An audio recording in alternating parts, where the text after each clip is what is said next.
stock. We made our own glasses. So we've been making our own in-house trauma lenses on the down low. The university unaware that we're doing it. So this is a secret. It is a big secret. Just checking. So the trauma lens, this is where we introduce the trauma lens. It's nice if you have an actual trauma lens that you can give a caregiver to take home, whatever the trauma lens looks like, to be able to put up on the fridge or keep in the car. And then, for me, the most stressful parts of my day are in the car with my children. So maybe a trauma lens would be helpful on my sun visor, in my car. But the actor or attempting to interpret behavior, everyone's excited with the lens. It's okay. Well, what's my monocle? Any one of you? I'll leave it here. So we introduced this concept of trauma lens, right? The act of kind of putting on our trauma lens to see through the trauma lens, to interpret behavior in a non-personal way and understanding where it might be coming from and understanding the impact of trauma on behaviors. So we talked a little bit about some of the comments that might be made when someone is not wearing a trauma lens. Has anyone heard or made any of these comments? You don't have to say if you heard or made, but is this familiar to you? Right, she's just doing it for the attention, acting just like his father, being so dramatic. He does it to just piss me off, right? He's doing it for attention. Doing it for attention.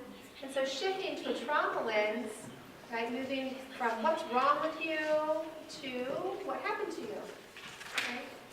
Where's this behavior coming from?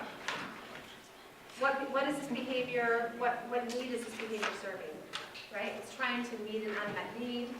It's not, as much as we are important, we are not the center of the universe, and it's not all about upsetting us and personally about us. Where is that coming from for the child?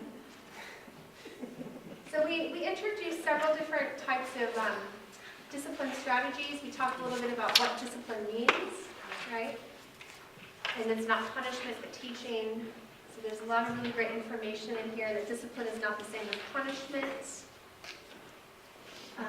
We ask that you really spend a little bit of time here on spanking and why we don't use spanking, not just because it's not allowed for foster parents regulation-wise, but because of the statistics and research around the long-term and short-term impact of spanking.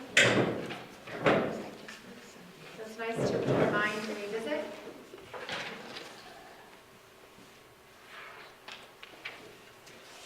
And so with static, we have timeouts. We have information on regulation for trauma triggers. And then we have some information here on what about teens and older children. And so for a lot of caregivers, they hear the word timeout and they think, it doesn't work. I've done it before. Right? And we're not saying timeout is the end-all be-all for everybody, but for some children of a certain age, that can actually be a really helpful resource for caregivers if it's done appropriately and effectively. And sometimes it's not appropriate. And regulation for trauma triggers is a great resource. And so these are two different areas that we spend some time teaching.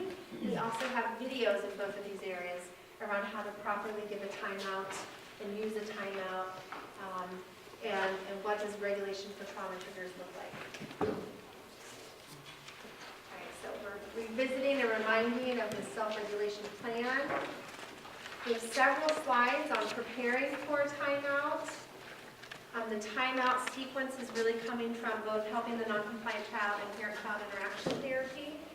It's not a punishment. It's really about creating a space for the child to be able to regroup and then rejoin. It's not a moving out. It's not in another room. It's not facing a corner. It's not kind of the timeout that people think of. We're not communicating and yelling out or talking about what the child did wrong during timeout. It's really a cooling down and rejoining.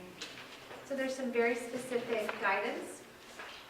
And if you're not as comfortable with or don't feel like you maybe haven't had help in the non-compliant child or parent-child interaction therapy training, I just would encourage you to look through and read through this and also watch the timeout videos. The ineffective use of timeouts and the videos of what it could look like when done kind of effectively. So we definitely talk about we don't want to use threats, we don't talk or communicate with them. When you say you're going to give a timeout, you're actually needing to follow through. So don't threaten a timeout if that's not something that you're actually thinking that you're going to be able to do. So again, here is the school age example of ineffectively giving a timeout.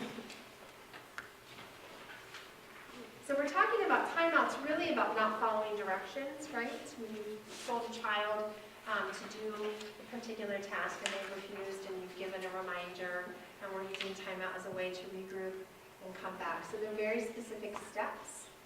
I could spend a whole day teaching you how to do a timeout, so you are really fortunate that I'm just flying through this. Or if you have a house rule and you've established a house rule and everyone knows what that is, and everyone knows if you break that house rule, there's a timeout for that. So in my house, that's not using safe hands or feet, right? So if either of my children hit or kick or push the other person down, we're not revisiting it or having it's just go to timeout and cool down, and then you can come back. But you can't do that unless everyone knows that it's a house rule, and you can't have 30 house rules. It needs to be like 1 or 2. So there's some really great kind of step-by-step direction here. And then there's a video of effective use of timeout with a preschool age or a school age child. We also give some guidance on if you were to set a house rule, what might that look like. So what you're really seeing is we have tuning in and turn it up, turn it down skills, and then you have purposeful ignoring and giving clear directions. And when those things aren't working, what we were hearing when we were using CARE was, what else do I do then? If I'm doing all of this and I'm still struggling, give me some strategies and techniques and skills. And so these are part of it. House rules, timeout use. Well, when you have a child, getting them to go to timeout is a bigger issue than what you're sending them to timeout for? Do you have something else that you do instead, or do you? I would not stick to that. I would move on to something else. But, would you suggest that they stick with that, or? I don't want to do a blanket timeout statement. As a PCATE therapist, that's why we would be doing the timeout. The child is getting you to avoid something by their behavior. I'm not going to restrain a child or force them into the chair, but then there would be a consequence for refusing to go to the chair. I'm not going to encourage a caregiver to become physical or anything, right? But so instead of just avoiding it altogether, I wouldn't necessarily go there, but there's some kids that I think that would be okay to look at other strategies and parenting techniques or some discipline procedures. But I also think I've had, I don't know, maybe 40, 50 families that I've worked with in PCIT, and almost every single one of them said timeout doesn't work. I've tried it, and then they leave with timeout really working, but it's because I've actually coached them on a weekly basis doing it, and for 7 to 9 weeks before we even start timeout, we've worked only on turn it up skills and turn it down skills. And so I think the bigger problem is oftentimes not having a relationship and not being tuned in with the child and expecting them to blindly be compliant and obedient without there being any reason why they wouldn't. If time in doesn't matter, time out doesn't either. But I think that's a great point to raise. And so part of, in offering this, I also want you to know you're not telling every caregiver that we're expecting them to use timeout. It's a strategy, and it's a resource, and it's an option that they can put in their parental caregiving toolbox. Just like the house rules. And then we talked a lot about acting out behaviors sometimes could look like rule breaking or refusing to follow direction. when really it's a reaction to an internal or external trigger, a trauma trigger, right? And so that's different than refusal to follow a direction. And in these situations, it doesn't make sense to give timeout or a consequence. It really makes sense to join with and help the child or youth co-regulate. So there are 5 R's, sorry. Regulate, relate, reason, repair, and return. And so we introduce each of these, regulating yourself, helping the child regulate, reminding them that you're on their team, they're not alone. Once they're able to regulate and be reminded that you're relating to them, you can then reason. You can't reason if someone's flipped their lid and it's not been closed back down. I mean, everyone familiar with like flipping the lid? Or lizard brain. So we're trying to get back to that calm before you try to reason.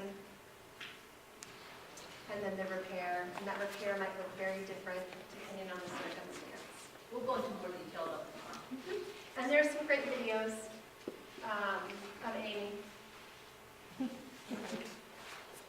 practicing regulation of trauma triggers and what that looks like for a school-age child or a teen. And then there's a little bit of content here that I'll just point out that's available to you. A lot of times when we're teaching RPC Plus, it's school age or younger children, or there might be 1 or 2 folks in the room. I've had one couple that said, well, none of this applies to me. My youth is my child that I'm caring for is a teen.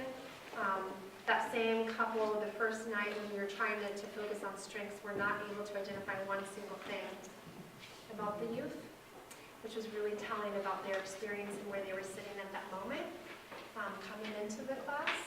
And so it's really important as you're introducing these concepts, if you know who's in the room, you don't want to just focus on watching the little kid videos or what it looks like to practice timeout with a 7-year-old if we're talking about teens. And so a lot of this content is kind of relating, applying this content and information to a youth in your home. So again, it talks about adaptation of child-directed play for teens. Different ways that you might do this. Looks a little bit different than coloring and playing with Legos. What timeouts might look like, right? They're not effective for older children, so what is that? What are the insteads? Maybe they have to go to the room or steps where they can calm down before they come back and rejoin. Some information about power struggles. How many of you have engaged in power struggles? Do you like them? No. Do you ever win? Do you feel like you win? No. Right? And then this idea of when-then scenarios, when this happens, then this can happen, right? So that's a different strategy for you and teams.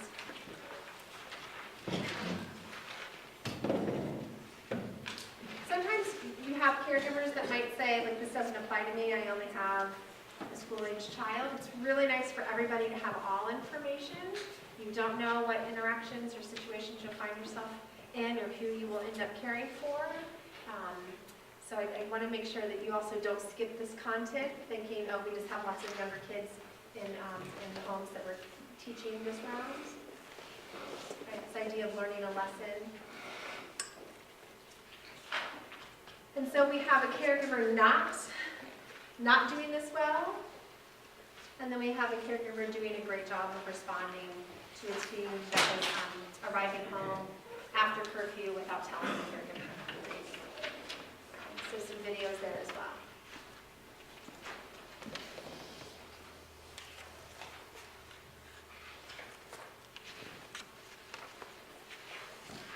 Don't hold it nice and neat, young man. There's actually research on eye rolling, that eye rolling serves a really positive purpose because it keeps adults and youth often from saying things that are actually more hurtful and worse. And so as much as it might be hard, it's a really healthy coping skill for some people. They're trying to self-regulate. So keep that in mind. So we wrap up this session with, you will make mistakes, we're all human. When you do, be gentle with yourself. There's a short video on talking to kids after losing your temper, because we all do make mistakes, and as much as we know what to do or want to be a certain parent, sometimes we fall short. And so there's a nice repairing and how to have conversations after you have failed. And then the homework is spend one-on-one time with the child, engaged in child-directed play, and taking the time to practice one of the mindfulness activities. And then the checkout question is asking what their intention is for the coming week. And then again, when they come into that next week, we'll be checking in to see how their homework went. Any questions on either week 6 or the series of tips altogether? I know it's a whole lot.